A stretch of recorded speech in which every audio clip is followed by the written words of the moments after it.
স্বামী বলছে পর্দা করো, তোমাকে ভালোবেসে বলছি তুমি পর্দা করো, তুমি আমার অনেক প্রিয় একজন মানুষ, তুমি বেপর্দায় বাইরে যাবা, লোকজন দেখবে, কেমন হয়? ঠিক আছে, তোমাকে তো আমিই বিয়ে করেছি, তুমি আমার মানুষ, তোমাকে দেখবে কেন? প্রিয় মা ও বোনেরা, পর্দা ছাড়বেন না। আপনাদের জন্য 4টা কাজ: স্বামীর আনুগত্য করা, লজ্জাস্থানের হেফাজত করা, আপনার 5 ওয়াক্ত সালাত ঠিকঠাক মতো আদায় করা এবং রমজান মাসে সাওম রাখা। নবীজি বলেছেন সাল্লাল্লাহু আলাইহি ওয়াসাল্লাম, জান্নাতের যে কোনো দরজা দিয়ে ইচ্ছা আপনি প্রবেশ করতে পারবেন। আপনার জন্য সহজ।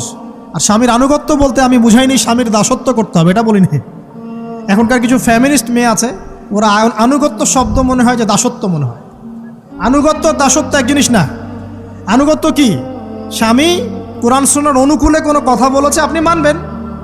স্বামী বলছে পর্দা করো, তোমাকে ভালোবেসে বলছি তুমি পর্দা করো, তুমি আমার অনেক প্রিয় একজন মানুষ, তুমি বেপর্দায় বাইরে যাবা, লোকজন দেখবে, কেমন হয়?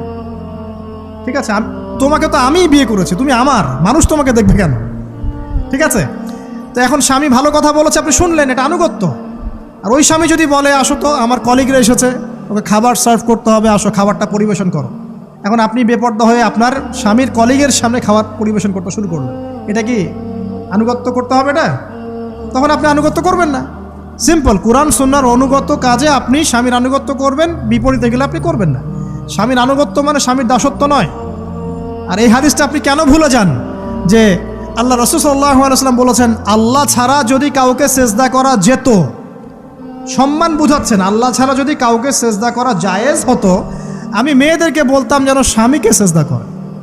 কেন? কারণ আপনাকে রেসপন্সিবিলিটি, আপনার খাবার, আপনার ফুড, আপনার শেল্টার, আপনার মানে পুরো দায়িত্ব নিজের হাড় ভাঙা পরিশ্রম দিয়ে, জীবনের ঝুঁকি নিয়ে স্বামী আপনার জন্য করে। সে আপনার সম্মান পাওয়ার যোগ্য তো? সে কি আপনার সম্মান পাওয়ার যোগ্য নয়? আপনি যদি সম্মানের হক আদায় না করতে পারেন তাহলে আপনি অকৃতজ্ঞ। আর অকৃতজ্ঞ মেয়ে কখনো জান্নাতে যাবে? একটা হাদিসে আছে, বেশিরভাগ মেয়ে জাহান্নামের যাওয়ার অন্যতম কারণ হচ্ছে তারা স্বামীর সাথে কুফরি করে। কি করে? মানে সারা জীবন স্বামী ভালোবেসে যায়, ভরণ পোষণ দিয়ে যায়, সব চাহিদা পূরণ করে যায়, একদিন দেখবেন কথা কাটাকাটি হয়েছে, ওই দিন বলে বসবে যে তোমার কাছে আমি কিচ্ছু পাই নাই সারাদিন। এই যে কুফরি, এই কারণে তারা জাহান্নামে যেতে পারে বেশি। আল্লাহ হেফাজত করুন। আমি আরেকটা কারণ হচ্ছে যে বেপর্দা। আপনাকে 4টা মূলনীতি ফলো করতে হবে। 1, এমন কোনো পোশাক পরবেন না যে পোশাকটা আটো সাটো, যেটা পরলে আপনার গায়ের কাঠামো বোঝা যায়। এটা বোরখা হলেও পরা যাবে না। আমি কি বুঝাতে পারছি? ডিজিটাল বোরখা দেখেন নাই? দেখছেন? মাশাআল্লাহ। আর কারা কারা দেখছেন? এদিকে চোখ বেশি যায় না? আচ্ছা, এমনি দেখা যায়, চোখ দিতে হয় না, এমনি দেখা যায়। ডিজিটাল বোরখা চলবে না, ডিজিটাল বোরখা চলবে না। আমার মত, এটা আমি মত দিচ্ছি, আমি আল্লাহর রাস্তায় সময় দিয়েছি অনেক দিন, এবং এখানে যে পর্দাটা শেখানো হয় এরকম পর্দা আমি অন্য কোথাও দেখিনি। এত চমৎকার পর্দা শেখানো হয়। কারা কারা সময় লাগিয়েছেন? 3 দিন 7 দিন সময় দিয়েছেন কারা কারা? বেশিরভাগই দেন নাই। সমস্যা নাই, দিতে হবে, আমি বাধ্যতামূলক বলিনি আপনাকে। বলেছি এখানে পর্দা শেখানো হয়, চমৎকার পর্দা শেখানো হয়, যে এখানে চোখটা পর্যন্ত তাদের ঢেকে রাখার তালিম দেওয়া হয়। যাই হোক, যেখানেই শেখেন, অ্যাটলিস্ট পর্দাটা শিখলেই হলো। এমন পোশাক হবে না যেই পোশাকটা আটো সাটো, যেটা পরে আপনার গায়ের কাঠামো বোঝা যায়। 2 নম্বরে এমন পোশাক পরা যাবে না যেই পোশাকটা পরলে বাহির থেকে ভিতরের অঙ্গ দেখা যায়। দেখেছেন? দেখেন নাই? দেখছেন হুজুর? আচ্ছা, আপনারা তো সব দেখেন দেখি। তারপরে 3 নাম্বার, এমন পোশাক পরা যাবে না যেটা অমুসলিমদের সাথে সাদৃশ্য আছে। কথা বুঝতে পারছেন? অমুসলিমদের ধর্মীয় বিষয়ের সাথে সাদৃশ্য আছে এমন পোশাক মুসলিম মেয়েদের পরা যাবে না। এর মানে এই নয় যে অন্য ধর্মকে আপনি আক্রমণ করবেন, এটাও নয়। যে যার ধর্ম তাদের স্বাধীনতা মতো পালন করবে। মুসলিমরা বাধা দিবে? দিবে না। মুসলিমরা দাওয়াত দিতে পারে। কি করতে পারে? দাওয়াত দিতে পারে যে ভাই, যে লা ইলাহা ইল্লাল্লাহর কনসেপ্ট আপনাকে বুঝাচ্ছি, আল্লাহ ছাড়া কোনো মাবুদ নাই, মুহাম্মদ সাল্লাল্লাহু আলাইহি ওয়াসাল্লাম সর্বশেষ রাসূল, এই কোরআন পড়ুন, হাদিস পড়ুন, দেখুন এটাই হচ্ছে মানবতার মুক্তির সনদ। এরপর যদি সে ইসলাম কবুল করে আলহামদুলিল্লাহ, যদি না করে এর হিসাব কে দিবে? সে নিজে দিবে। এর হিসাব কি আমাকে দেওয়া লাগবে? দেওয়া লাগবে না। তো অমুসলিমদের সাথে সাদৃশ্য আছে এমন পোশাক চলবে না। আর 4 হচ্ছে পুরুষরা মেয়েদের পোশাক পরতে পারবে না, মেয়েরা পুরুষদের পোশাক পরতে পারবে না। জি, আপনাদেরকেই বলছি, আপনারা জিন্স পরতে পারবেন না, মেয়েদেরকে বলছি, এবং টি শার্ট পরতে পারবেন না। আপনারা ওই যে যা ইচ্ছা তাই ড্রেস পরে বলবেন যে হাজার বছরের সভ্যতা সংস্কৃতি, এসব বাজে কথা চলবে না এখানে। এটা হাজার বছরে কোনোদিনও আমাদের দাদা নানিরা এগুলা এগুলা কখনো পরে নাই। পড়ছে? আপনার দাদি কখনো এরকম পরছিল শাড়ি? তো এই যে বললো হাজার বছর থেকে পরে আসতেছে নাকি। সুবহানাল্লাহ। তো এখানে বিষয়টা হচ্ছে পুরুষ মেয়ের পোশাক পরতে পারবে না, মেয়ে পুরুষের পোশাক পরতে পারবে না। আমি খুব সংক্ষিপ্ত করে আপনাকে কোরআন সুন্নাহ থেকে 4টা মূলনীতি বলে দিলাম। এই 4টা মূলনীতি কোরআনেও আছে, হাদিসেও আছে। আসেন, এই যে নারীর অবমাননা, এই বিষয়টা আইয়ামে জাহিলিয়াতে যেমন ছিল, এখন দেখবেন আরও বড় পরিসরে এসেছে। আসে নাই?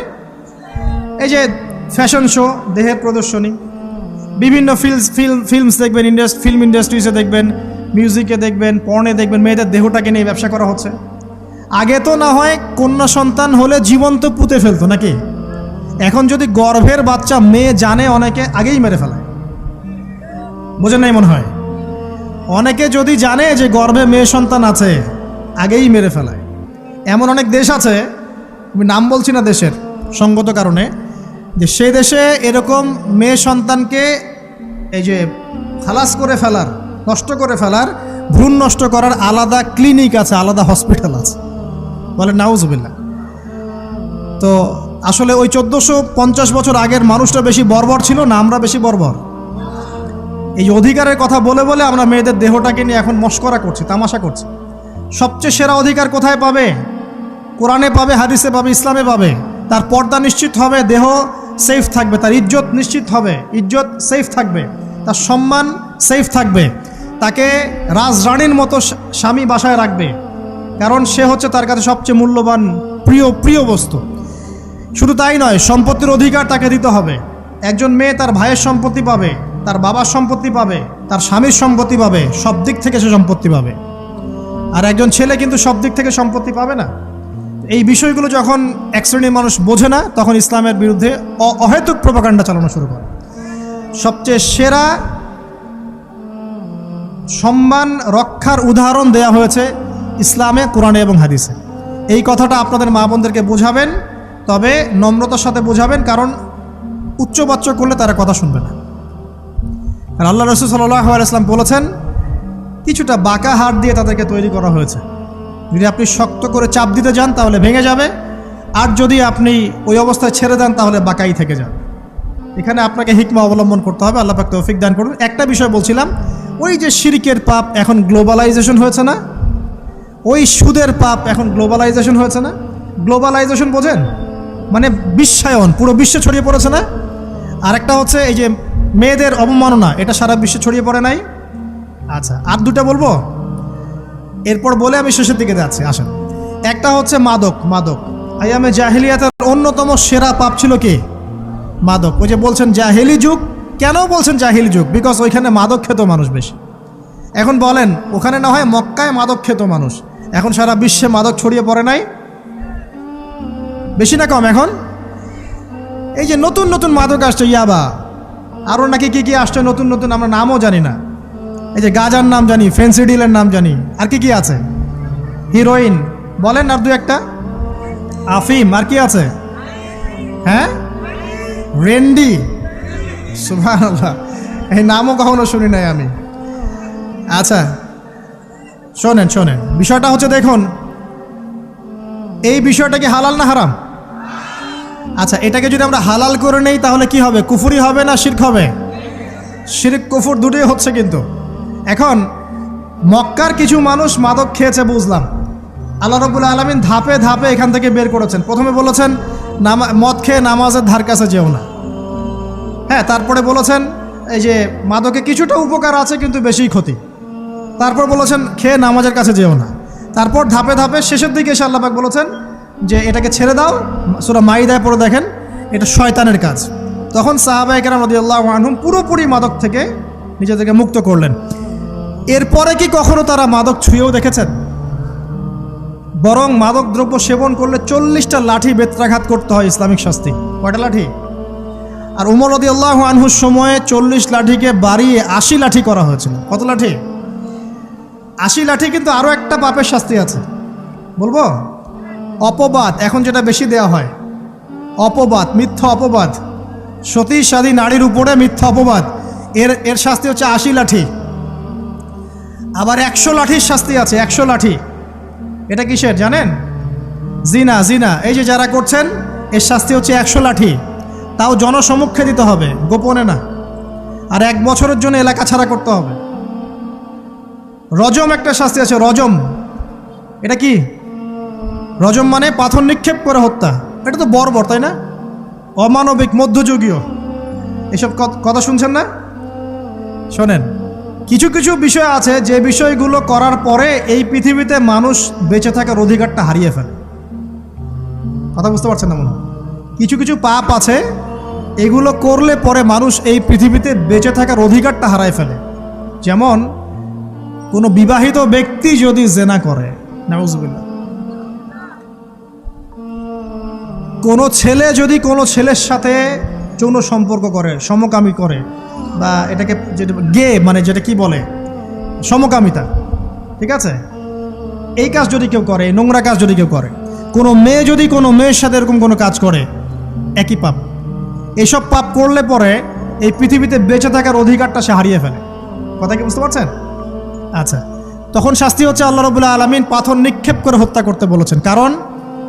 কারণ হচ্ছে সে এত গর্হিত একটা কাজ করেছে যেটা এই শাস্তি পাওয়ার সম্পূর্ণ যোগ্য। এবং কওমে লূত নামে যে কওম ছিল, ওই কওমটাকে আসমানে উঠিয়ে আল্লাহ পাক পাথর বর্ষণ করে এভাবেই শেষ করে দিয়েছেন। জর্ডান, একটা দেশ আছে না জর্ডান, জর্ডানের পাশে ডেড সি নামে একটা জায়গা আছে, ডেড সি, মৃত সাগর। ওইখানে সাদুম নামে একটা গোত্র থাকতো। কোন গোত্র? সাদুম। ওই সাদুম গোত্র এরকম সমকামী ছিল। আল্লাহ রাব্বুল আলামিন লূত আলাইহিস সালামকে পাঠিয়েছিলেন, তারা হেদায়েতের বাণী শোনে নাই। আল্লাহ পাক ওদেরকে আসমানে উঠিয়ে পাথর নিক্ষেপ করে উল্টা দিকে দাফন করে দিয়েছেন। নাউজুবিল্লাহ। তো কিছু কিছু পাপ আল্লাহ পাক সহ্য করেন না, আল্লাহ পাকের আরশ কেঁপে ওঠে। এই পাপগুলো সেরকম পাপ। কথা বুঝতে পারছেন? তো এই যে জিনা, পর্নোগ্রাফি, ব্যভিচার, পরকে, এগুলোর মধ্য দিয়ে আমরা নারীর অবমাননা করছি না? এবং ধর্মের মাধ্যমেও মাঝে মাঝে করছি, যখন আমরা ধর্মের নামে মেয়েদের অধিকার দিচ্ছি না। অনেকেই সম্পত্তির অধিকার দিচ্ছেন না, অনেকেই শিক্ষিত করছেন না, অনেকেই আরও যৌতুক নিচ্ছেন না, যৌতুক নিচ্ছেন না অনেকেই। যে বিয়ের সময় যৌতুক নেয়, এটা তো মেয়ের উপর, মেয়ের পিতার উপর টর্চার করা, সম্পূর্ণ হারাম, সম্পূর্ণ হারাম। তারপরে দেখবেন, রিপোর্টগুলো পড়ে দেখবেন যে এই বছর 2000 কত, এটা 22, এই 22-এই গভর্নমেন্ট রিপোর্ট অনুযায়ী নিবন্ধিত প্রায় 1339টা ধর্ষণের মামলা হয়েছে। তো এটা এখন অ্যাভেলেবল, যে কোনো সব জায়গায় ধর্ষণ হচ্ছে, এখন অ্যাভেলেবল। মানুষ এটাকে স্বাভাবিক মনে করছে, এখন নর্মাল ধর্ষণ হতেই পারে, মানুষ এখন এমন মনে করছে। প্রত্যেক দিন পেপার খুলবেন, দেখবেন রেপের খবর, প্রত্যেক দিন খবর শুনবেন ধর্ষণের খবর। আর সব খবর তো আসে না, আসে হয়তো 10%, 20%, 30%, বেশিরভাগই আসে না। এলাকায় মোড়ে মোড়ে দেখবেন, গ্রামে গঞ্জে শহরে বন্দরে খালি ইফটিজিং দেখবেন, খালি ইফটিজিং। মেয়েদেরকে যৌন হয়রানি করা হচ্ছে, বাসে, অটোতে, টেম্পুতে, সব জায়গায়। বাসের মধ্যে মেয়েকে রেপ করে ফেলা হচ্ছে। একটা বাচ্চা মেয়ে যে বোঝেও না যে সেক্সুয়াল বিষয়গুলো কি জিনিস, ওকেও রেপ করা হচ্ছে। এই যে মহামারী, আপনি তো বুঝতে পারছেন না যে আমরা কোন সমাজে আছি। এই সমাজে আপনার মেয়ে তো সেফ না, আমার মেয়ে তো সেফ না। আমার মেয়ে, আপনার মেয়ের ভবিষ্যৎ কি হবে, এর ভবিষ্যতের নিশ্চয়তা কে দিবে? আপনার মেয়ের ইজ্জতের ভবিষ্যতের নিশ্চয়তা কে দিবে? এই নিশ্চয়তা দেওয়ার মতো মানুষ কোথায়, নেতা কোথায়? কারো ঘরের স্ত্রী, কারো ঘরের বোন, কারো ঘরের মেয়ে এখন সেফ না। বাসে, ট্রাকে, ট্রেনে, অটোতে, সব জায়গায় হতে পারে। আর এগুলোকে আমরা প্রমোট করছি, এখন নগ্নতাকে প্রমোট করছি, পর্নকে প্রমোট করছি। এই নগ্নতা, পর্ন, এসব দিয়ে মানুষের মাথাটাকে পুরো জানোয়ার বানিয়ে ফেলা হয়েছে। পর্ন দেখাতে দেখাতে ছেলেদের মাথাটাকে জানোয়ার, পশু বানিয়ে ফেলা হয়েছে।